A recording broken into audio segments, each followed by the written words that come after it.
Yeah. There's a lot of stuff out there that people are saying on TikTok that contradicts each other, and it's hard to know these days um, what is true. And that's one reason why we started this show, Unlocking the Truth. Today, we are unlocking the truth about Simon Peter. So the guy's name was originally Simon, and then Jesus changed his name to Peter. So I've got some uh, like a table of contents over here, and we can skip down to different parts of it by just clicking these. And one thing I thought was strange was that Jesus called Simon Peter son of Jonah. And we've been talking about Jonah a little bit here lately. And so I thought that was kind of weird. And I wanted to figure out what was going on with that. And it turns out that basically John and Jonah apparently are almost interchangeable. So like maybe the original form of John was Jonah. Mm-hmm. And so it's not the same Jonah. It has nothing to do with the whale. This is a map of the graves of apostles where they died. I thought it was interesting. I heard that there was quite a bit of a dispute between who started the first church. Some people say it was Mark in Alexandria, which back then they called them Coptic Christians. And that was in Egypt.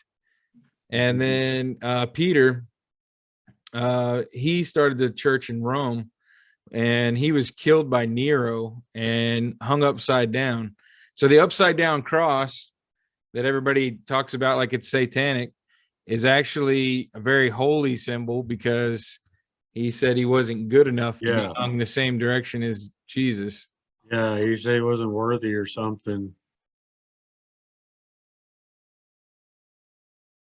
I saw somewhere, I was reading somewhere where they talked about when Jesus puts his hands out like this, that he was telling Peter that he would be crucified.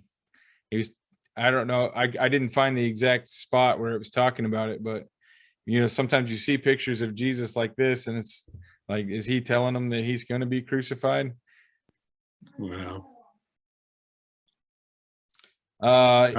This guy right here, Andrew, this is Peter's brother. And apparently the Orthodox Church, you know how the church split back in like 1000, sometime around the Crusades, I guess, or right after the Crusades, the whole church split. And so they had Western Europe and Eastern Europe. And Constantinople was like the center of the Eastern Empire, and Rome was the center of the Western Empire. But basically the difference that I've figured out from my studies here today is that Peter was the first pope, and that all the popes after that get their authority from him. And there's a bit of a disagreement between all the bishops of the Christian Empire at that time, whether or not the Saint Peter had reign over all the other bishops. Like, what is there basically the difference is there a pope that is over all the churches, or is there equality among bishops? And so the Eastern Orthodox Church, all the bishops have equal power, and there's not any one over the other. And in the Roman Catholic Church, all power comes from the papacy. So they call it primacy of the papacy. Primacy. So that means all the people above you have power, and like bishops way off somewhere else don't have hardly any power. So Peter's name means the rock, and we talked about the rock a little bit a while ago. And I guess the Greek word for Peter is Petros and Petra. So there's a difference between Petra and Petros. So like Petros is a foundation, stone, like the bedrock, and Petra is like a stone, like a brick that a building would be made of. And so apparently Jesus, when they talk about Jesus being the rock, they say Petrus, foundation stone, bedrock. And when they talk about Peter, they're talking about a stone as in like a brick that would build a church. And it also refers to Christians as being living stones. So basically each person who leads others to Christ is a living stone in the church. This is a timeline here of Simon Peter. And I thought it was interesting that this person's so influential in the Bible, and he died before the rapture came, and he was, in the West. And it makes you wonder, like, how bad was it? How many Jews were there in Rome at this time, or Christians in Rome at this time? Because it caused Nero, the emperor, to completely burn his own city, and then send a huge army to go destroy the city of all the people where this idea came from. So it says, fire in Rome, Nero kills many Christians in 64 AD. Peter, after writing his second letter, is martyred in Rome. So his second Peter is basically a farewell letter. He knows he's going to die, and he's basically telling everyone like how to carry on after he's gone, basically. Was he being hunted by the Romans, or was he just foreseeing his age? According to this, he was like the first pope, so he must have had a church there. It says it doesn't tell anything about it. Talks a lot about Paul when he got to Rome, but apparently it doesn't say anything really about Peter in his time in Rome, like how he got there and what he did when he got there.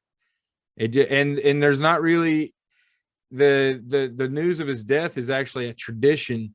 And there's not like anything written about the death of Peter, but it's just church tradition that says that he was hung upside down and killed by Nero.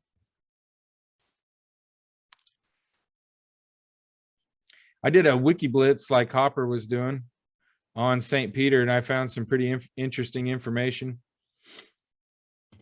Like the fact that they called him son of Jonah. I thought that was pretty interesting. Went down that rabbit hole already.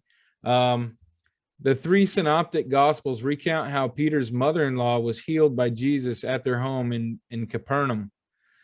This passage clearly depicts Peter as being married or widowed.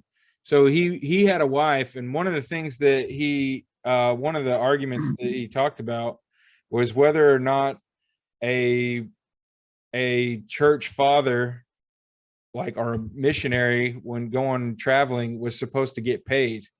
And is their wife, should their wife get paid?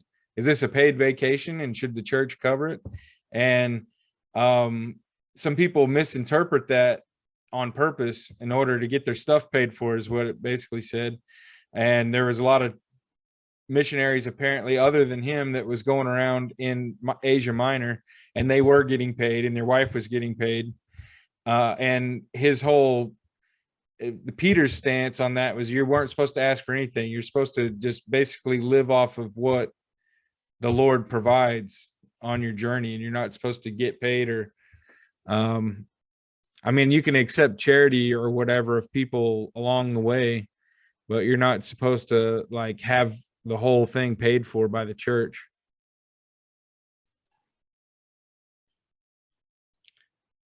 Especially if these guys were away, like, thousands of miles away, how would they have been paid anyway? Would have had to gone to like an account. Yeah, I mean, look at Thomas. He was all the way in India. Yeah. And up here you got Nathaniel and Judas way up in Armenia. And then this one here says Simon the Zealot was in Britain. That would have been an expensive trip. Yeah. I didn't here's some graves of it says Mary was mother of Jesus was buried in Ephesus in Turkey. Mary Magdalene. Yeah, it says both of them are up in Ephesus. That's kind of weird. And there's some people that theorize that Mary went to France, but who the hell knows if she did, maybe made her way back, or but that goes into other conspiracy theories. Here it says Matthew went to Ethiopia.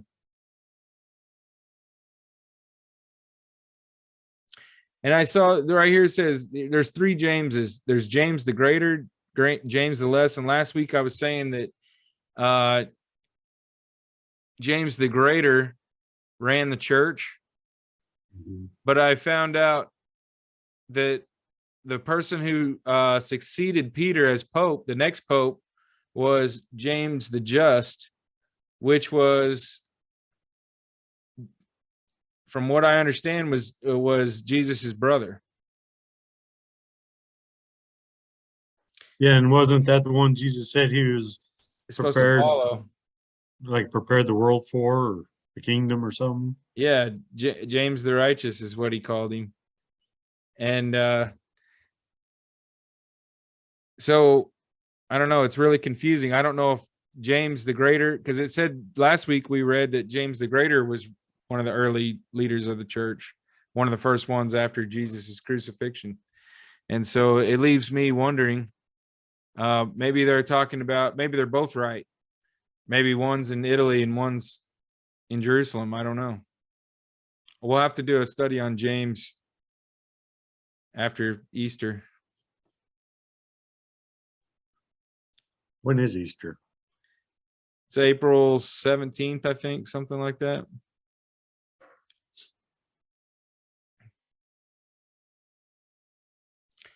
So he's originally named Simon, and he had brothers. A lot of the apostles were his brothers. Let's see, where did I see that? Yeah. His brother was St. Andrew. They were both fishermen. In the Synoptic Gospels, Peter, then Simon, was a fisherman along with his brother Andrew and sons of Zebedee, James and John. So when they say sons of Zebedee, they're talking about Peter's family. So Zebedee is Peter's dad. His wife gets healed by Jesus at Capernaum, which is a fishing village. It actually means fish house or something like that. And then we got his brother Andy, John, and James. So that's another James. I believe that one is James the Greater, Big James. And maybe James the Lesser is Jesus's brother. I'm not sure. We'll have to look into that later. I didn't realize that Peter wrote an apocrypha. He wrote an apocalypse. It's kind of like his own version of Revelations, but it's part. A lot of these are part of the apocrypha, which means they weren't included in the Bible, but people attribute them to being written by Peter. Problem is, Peter is a fisherman with no formal education, and so they say there's no way he could have written it in Greek and made it have like all this poetry and stuff to it. If he didn't know how to read and write. But then there's a lot of scholars that say yes, he could have. Some people say it was written after his death, after 70 AD, because of the way that when they talk about Rome, like they say Babylon, and they're saying that people didn't call Rome Babylon until after Jerusalem was destroyed. And so, but why did they call Rome Babylon if Babylon was in Iraq?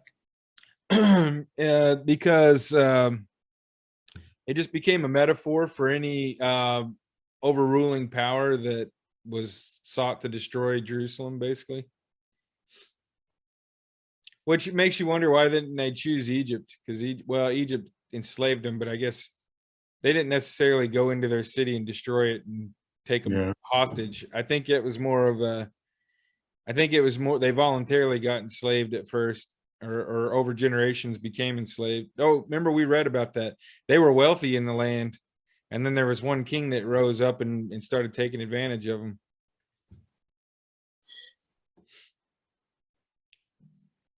Look at this one here. This is a list of the popes in Latin.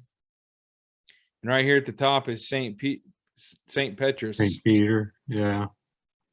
But then the next one says Linus. But what I read said that was the next one was what did I say? John the Just? No. John the Just? No, James the Just.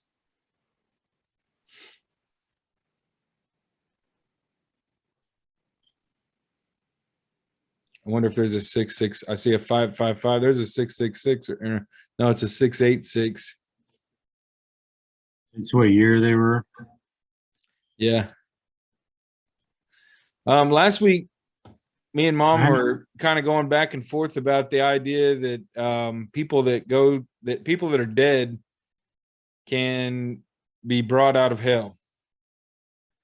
And I found this. She talked about it being in Peter, and I found it's popularly called the Harrowing of Hell. And it says the descent of Christ into hell, or Hades, is a period of time between the crucifixion and his resurrection. In triumphant descent, Christ brought salvation to the souls held captive there since the beginning of the world. Jesus Christ's descent into the world of the dead is referred to in the Apostles' Creed and the Athanasian Creed, which state that he descended into the underworld, although neither mention that he liberated the dead. His descent to the underworld is alluded to in the New Testament, Peter 4:6, which states that the good tidings were proclaimed to the dead. The Catechism of the Catholic Church notes Ephesians 4:9, which states that Christ descended into the lower parts of the earth, as also supporting this interpretation. These passages in the Bible have given rise to the differing interpretations. The Harrowing of Hell is commemorated in the liturgical calendar on Holy Saturday. So I think last week Mom was saying something about it was during his temptation of the devil that he went to hell. And yeah, it doesn't make any sense. It was after he got crucified. When he died, he was dead for 3 days. He went, like he said, he went into the belly of the earth, like John said. I wonder how much of that is interpretations of different translations over centuries, because like the original text, the Hebrew or whatnot, would they have referred to as hell? I don't even think that Jews don't even believe in hell, do they? From what I saw, they called it Sheol. Hades is what they would call it if they were Greek. And yeah, he is preaching to Greek people.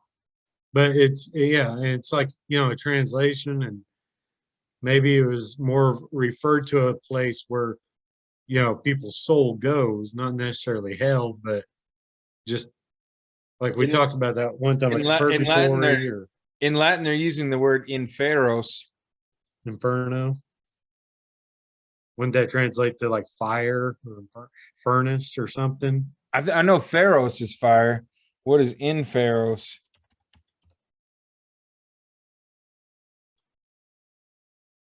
Who descend to the world below, and Pharos descend. Pharos Latin.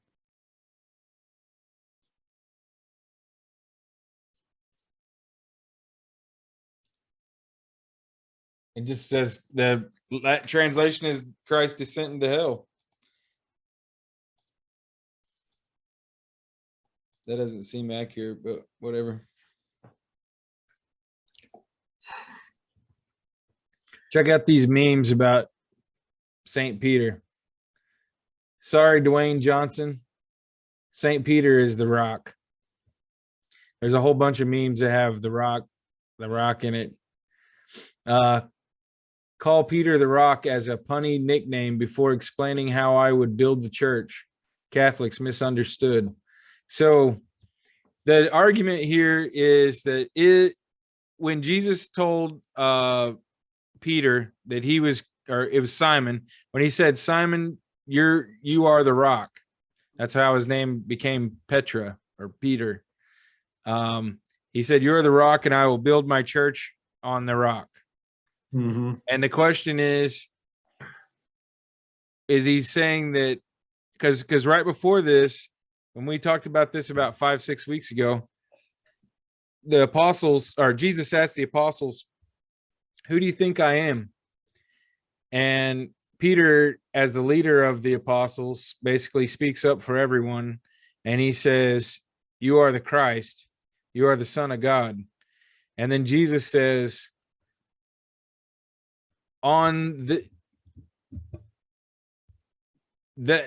let's read exactly what it says so I don't misquote it.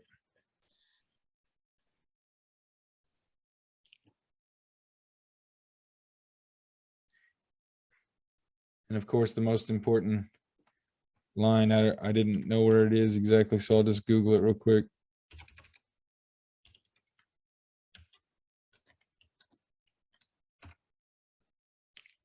It's probably the one I was just looking at.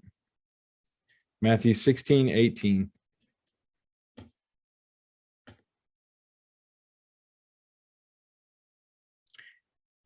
You're the Christ, you're the Son of God. Let me see if I can click more.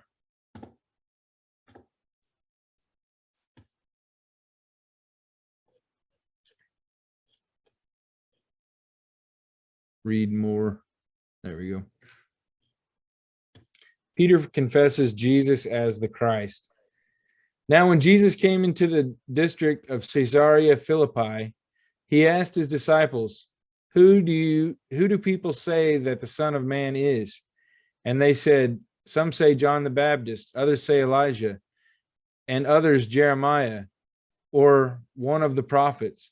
He said to them, but who do you say that I am?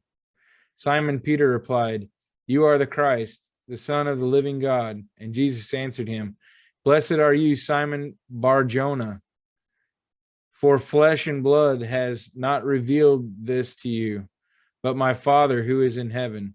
And I tell you, you are Peter, and on this rock I will build my church. So he says, you are rock, you are rock.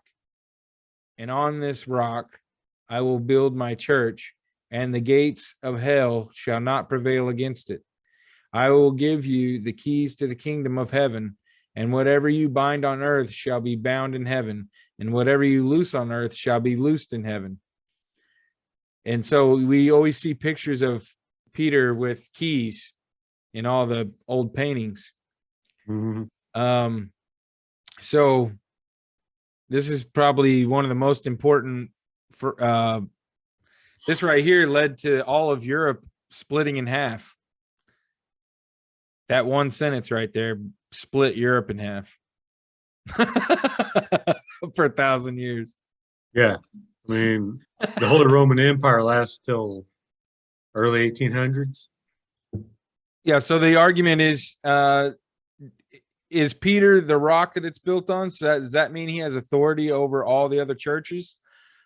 Or does that mean that the phrase that he just said is the rock? So right before that, he says, who am I? And Peter says, you are the Christ, the Son of the living God. And Jesus answered him, blessed are you. This is not revealed to you by flesh, but from God above. And you are a building stone. He was almost like the foundation. Well, that's the question. Is he the foundation, or is he a brick? Is Jesus the rock, or is he saying Peter's the rock? And the Orthodox Church believes that he's saying that the rock is belief in Christ, that he is the Son of the living God, and that's the rock. And Jesus said before, whenever we read that about the builder's stone that was cast aside and unwanted, became the foundation and the capstone. So all the popes that came after Peter have derived their power off this one sentence right here, that he is the rock and the church is built on him. And you can see where they've garnered a whole lot of power off of that. Unimaginable amounts. But at the same time, was Jesus using them? Even though that's corruption, there's a lot of corruption there. The church did become exactly what he said it would. It became a rock that covered the whole world. If they weren't ruthless and bloodthirsty and greedy, they never would have been able to spread Christianity all over the Philippines and South America. And well, and not just that, but limiting people. Like, the only book people were allowed to read would have been the Bible. If you were taught to read, you were taught to read with the Bible. You know, I think it was classical music like Mozart, that era, you know, their music was for the church, you know, and played during the church. There was no, you know, festivities and after hours dancing and stuff. I mean, it came. where would we People be did. without the Inquisition? Who knows? I mean, we talk all the time about how we're against the fact that people just reading their Bible in their own language, where those Bibles were used as kindling to burn them at the stake. Yeah. But Well, I've been playing this game called Kingdom Come Deliverance, and it takes place during the Holy Roman Empire. It's medieval, but they're all Czech. And during Bohemia, the Kingdom of Bohemia. And in it, there's this side quest you can do. And this girl that your main character, you know, it's all medieval, and the church runs everything. And everybody are good Catholics. But this one side quest you can do, this girl, she starts having dreams. And she's like, she confides in you, like, I think the Holy Mother Mary is giving me visions, is talking to me in my dreams. And I see this cave and this bad stuff's happening. Can you check it out? It's like, so it's a side quest. You come back. And then she's like, I keep having these dreams. And so will you go with me to preach in front of people? I'm being compelled to talk and spread my message that the Holy Mother has given me. So you go and she preaches. Then she preaches another time. And then the word gets out to the priests, bishops, and the cardinals, and they send basically an inquisitor to come and investigate. And basically, they're telling her, you're a woman, and there's no way that God would be doing anything through you. You know, basically, you're a woman, you're not worthy of this. And because you didn't tell the church about this, we have to investigate it. And since you're a woman and you're not worthy of getting a message from God, you're going to stand trial. And the cardinal's basically, I'm the judge and will sentence you however I see fit. And basically, if she didn't confess that she was wrong, that she would have been convicted of heresy and burned at the stake. But for her punishment, she confessed, like, I promise I will never do this again. I repent. I will never have these visions and speak about them. And so instead of burning her, they whipped her, you know, like 50 lashes across the back. And now have it's all a video game. Yeah. And you're being sent to a convent now. It's all based on actual events. I mean, not necessarily this one, but it was all in the games. Like, you know, she stands trial, you try to defend her, and she gets sent, after she gets whipped half to death, she gets sent to a convent, basically make sure she never speaks speaks heresy again. That's a That was really the that's a really deep plot for a video game. yeah, that was the church too.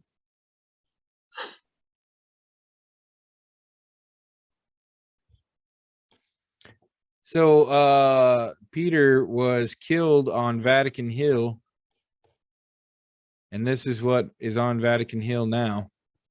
St. Peter's Basilica. Quite the building for a fisherman that was uneducated from Yeah. a city that was destroyed.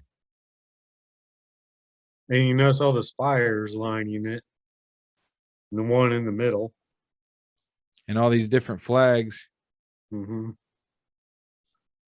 I mean, there's a reason why Vatican is its own tiny separate country.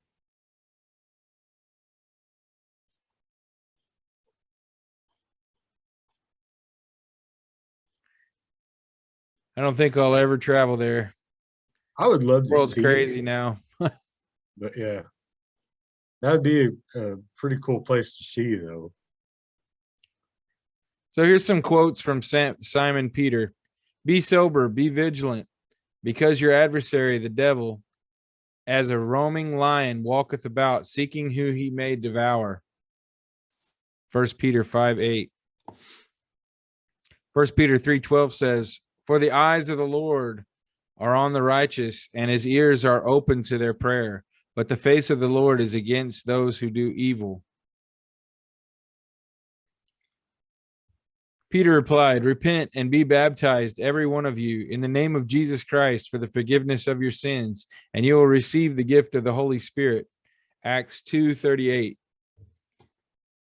Then Peter came to him and said, Lord, how often shall my brother sin against me, and I forgive him? Up to 77 times? Jesus said unto him, I do not say to you up to 7 times, but up to 70 times. That's Matthew 70 8. times 7. Yeah, 70 times 7. Matthew 18 through 21, or 18:21 through 22. How many people do you think take that literally? That's a 70 lot of times times. 7. That basically means you never run out of chances. Yeah. You forgive them no matter what they do to you. This meme here says Peter is derived. Here's the Greek for stone, Petra, and it says the rock starts the church, and we need more gold to honor Christ. This is what he wanted. And then it says, try to teach a rock. So I get the keys to heaven. And it says the kingdom of God is spread out upon the earth and people do not see it. And then underneath it says, create the synagogue of Satan. But why would Jesus call him Petra? Why would Jesus use a Greek word? Or Latin? Unless it's in the translation to Latin. I often wonder about that too, because you hear that his language was Aramaic, but then there's a bunch of times whenever one thing that I read was that like Peter had a secretary, basically. They would have like couriers that would like take messages places, write their letters for them. So it's possible, well, especially given that someone. And given a time period where it's probably not common for some carpenters and fishermen to be able to read and write. Right. Especially more than all the sons of Zebedee were not necessarily educated. yeah. But then again, another thing that doesn't make sense about that is they say that the Jews at this time were some of the most literate people in the world because they were required to memorize the Torah from a young age. But too, the whole area was run by Romans. It was all part of the Roman Empire. So it probably wouldn't have been that uncommon for people to speak Latin. You know, even backwoods fishermen and carpenters who spoke Aramaic probably also knew some Latin. May not be able And to Greek. write it. Yeah, may not be able to really read or write it very well, but it may not be common to know a few different languages, or at least the bits and pieces of them. A lot of times you'll see stuff attributed to Peter as Petrine, the Petrian cross. Mm-hmm. It says it's a common misconception is that an upside down cross is a satanic symbol. But this couldn't be further from the truth.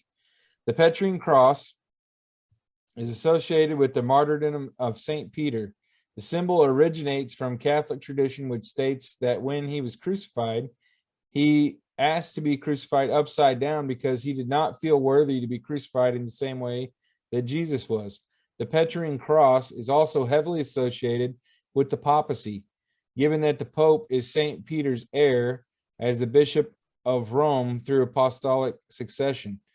The Petrian Cross is used to symbolize humility and unworthiness compared to Jesus. It's a symbol of feeling unworthy of Christ's love, but accepting it all at the same time, all the same. But look at this. So yeah, in this meme right here, they're calling the Pope the synagogue of Satan. And I think a lot of that, I mean, see right here, it has the Pope in the chair with the cross upside down. And you could see why people would create all these conspiracy theories that the Pope was satanic. I mean, when he's sitting in a throne with an upside down cross. So it's just ignorance. But at the same time, I mean, I've fallen to read a lot of things that lead me to believe that the church is very corrupt and they're hiding a lot of things. But I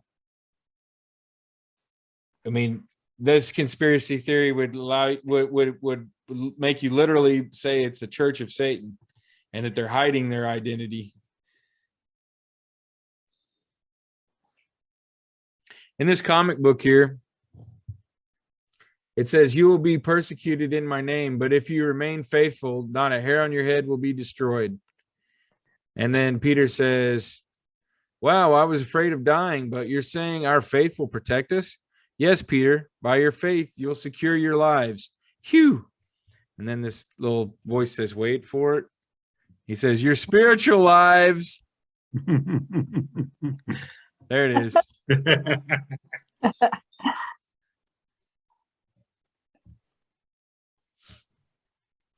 Mom, did you read anything about Peter that you wanted to share?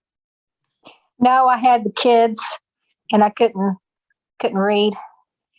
And I got back on earlier. I mean, I went back on and I couldn't get on. And I was out there in my car. But the first time I was in my car taking them home. And that's when you couldn't hear anything. And then when I got back here, I was listening to it in the car and it couldn't connect, but I got here in the living room and it connected. So that's weird.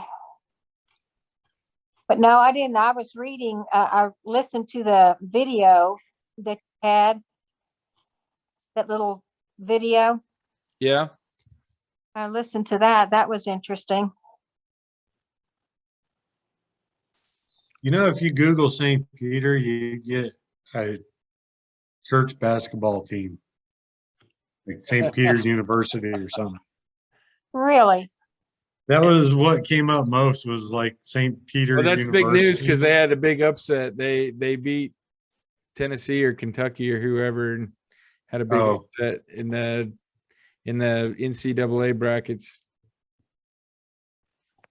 I don't have clues what's going on in sports. Everybody's talking about it. That, and I guess Arkansas had a big upset as well. I was trying to find something about there. I had more about this harrowing of hell. Me and Mom were talking about whether or not people in hell could get out last week. And it says he descended in Ephesians. It says he descended into the lower parts of the earth I actually read some stuff somewhere where it was actually talking about. I think some of this is in the Apocrypha books. These are these things here are from the Gospel, but I think there are some books that Peter wrote. That's where it is. It's probably, yeah, here. Oh, that's where it was. The Apocalypse of Peter. I wanted to read about this just a little bit before we end. We got about probably 10 minutes here. I just found some with Peter too. I was going to share with you. Okay, Whenever you're done. go ahead while I read over this. It talks about him being Pope, blah, blah. He received from Jesus the name Cephas, Cephas, from Aramaic Kepa, Kepa, meaning rock. Hence, Peter from Petros, a Greek translation of Kepa. So Jesus called him Kepa, an Aramaic word, Okay. meaning the rock. Hmm. And then later it was translated to Petra.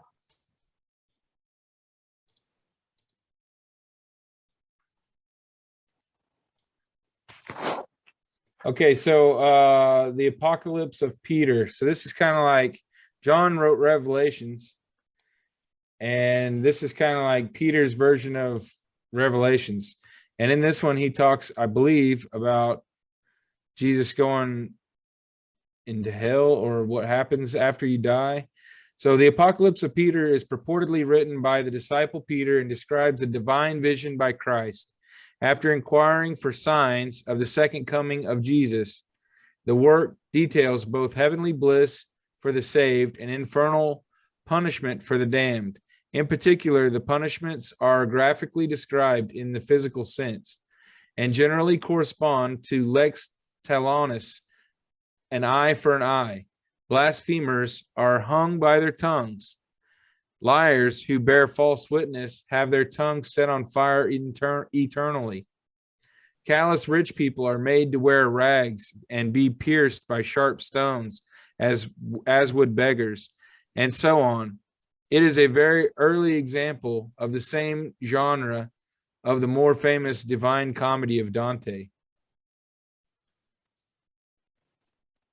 Huh.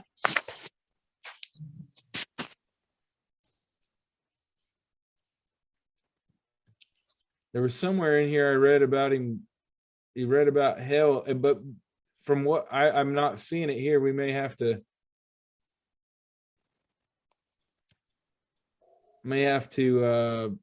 do another episode of this to catch it.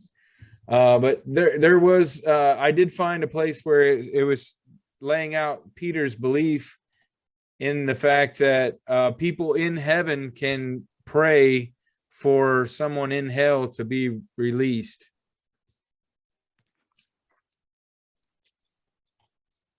See, I have never heard that ever. And another thing that it says is that on earth as it is in heaven, what he looses in heaven will be loosed on earth, and what he binds on earth will be bound in heaven. And so that's where the Pope gets his authority to do whatever he wants, is apparently whatever Peter discerned would already be done in heaven before it was done on earth. Huh. Didn't keep you from getting hung upside down, though. Well, he requested that. Yeah, I guess he did. It could have gotten hung right side up. There's one of the older. There's a bunch of churches that kept older versions of the text, and they refused to take the Latin versions or whatever. And one of those is the Gnostic Apocalypse of Peter. It was found in the Nag Hammadi Library, which is part of the Dead Sea Scrolls. Probably written between 100 and 200 AD. So these would have been Christians putting this all together approximately 40 some years after Peter's death. at the earliest. Well, when Jesus had told them the apostles to go out throughout the world and spread my message, however he said it. So, while Peter is doing this, you showed one map and I didn't get to look at it very much, but weren't the apostles all over the place? There was none of them together anymore. They were just all by themselves somewhere, I guess. Do you know what I'm saying? Say that again. Well, like there's 12 apostles, right? Yeah. And then, of course, there was 12, and then Judas killed himself. So, but I'm just saying, we don't hear anything else much about these other people.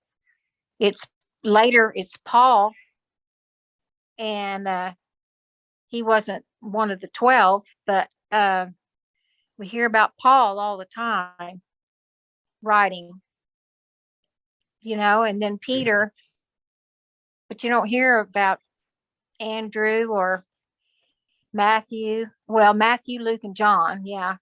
Duh. We got those in there, but there was others, Bartholomew, what's his name? And well, apparently those books are out there. They're just not in our version of the Bible. Okay. Because these are all just letters to people. They're not, these Right. people aren't like novelists. They're just writing letters to each other. So these letters, if they were important, were copied many, many times in different languages. And it's just that they didn't make it into the King James version of the Bible. But there's a lot of, like, I was just looking right here. It says the Gospel of James was not in the Bible. It's considered Apocrypha. And the Gospel of Peter is not in there. And there's one, the second epistle of Peter, the Acts of Peter, preachings of Peter, Gospel of Thomas, Gospel of the Hebrews. So there's a whole bunch of books. Like Jesus flat out said, you're supposed to be following these people, right? He's the rock, and James is, the one they're supposed to follow. James the Just or whatever. He succeeded Peter as Pope in Rome. And so their books don't, you were told to follow these people, but their books don't matter. Matthew, Mark, Luke, and John do, but Yeah, Peter and James don't. That doesn't make a lot of sense to me. I know.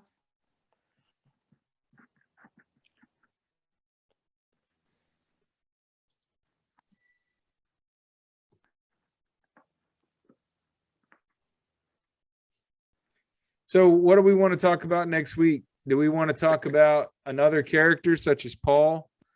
Or do we want to talk about Peter's brother, Andrew?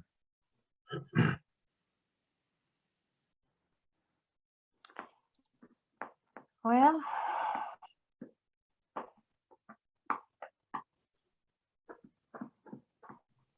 next week is Easter Sunday, isn't it? I think it's 2 weeks from now.